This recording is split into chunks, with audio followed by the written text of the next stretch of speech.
Number 1। रात के समय हमारा ब्रेन एक मेलाटोनिन नाम का हार्मोन रिलीज करता है, जिसके कारण हमें नींद आती है। दिन के समय रोशनी बहुत ज़्यादा होती है, जिसके कारण हमारा ब्रेन मेलाटोनिन को रिलीज नहीं कर पाता है, जिसके कारण हम दिन में जागृत अवस्था में रहते हैं। जब सर्दियों का मौसम आता है, जहाँ सर्दी पड़ती है, उस समय सूर्य की रोशनी कम पड़ती है, सारा आसमान बादलों से घिरा रहता है, सर्दी ज़्यादा पड़ती है और हमें ठंड लगती है। उस कंडीशन में क्या होता है कि हमारा ब्रेन अंधेरा पाकर या अंधेरा समझकर हमारा ब्रेन मेलाटोनिन को ज़्यादा रिलीज करने लगता है। ऐसे समय में इंसान को ज़्यादा नींद आने लगती है और वो थका थका सा रहता है और कुछ काम करने का मन नहीं करता है। इस कंडीशन को सीजनल इफेक्टिव डिसऑर्डर कहते हैं। नंबर 2।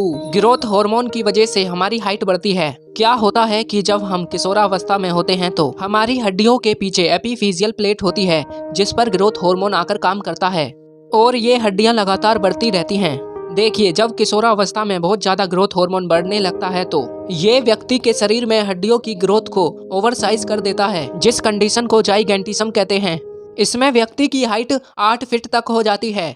पिट्यूटरी ग्लैंड में जब कोई बिनाइन ट्यूमर हो जाता है तब ही ऐसा होता है। अपने खली भाई को भी तो ऐसा ही हो गया है। उनको बचपन से ही पिट्यूटरी ग्लैंड में एक ट्यूमर हो गया है, नॉन कैंसरस, जिसकी वजह से इतना ग्रोथ हार्मोन रिलीज होता है कि व्यक्ति जेंटिज्म का शिकार हो जाता है।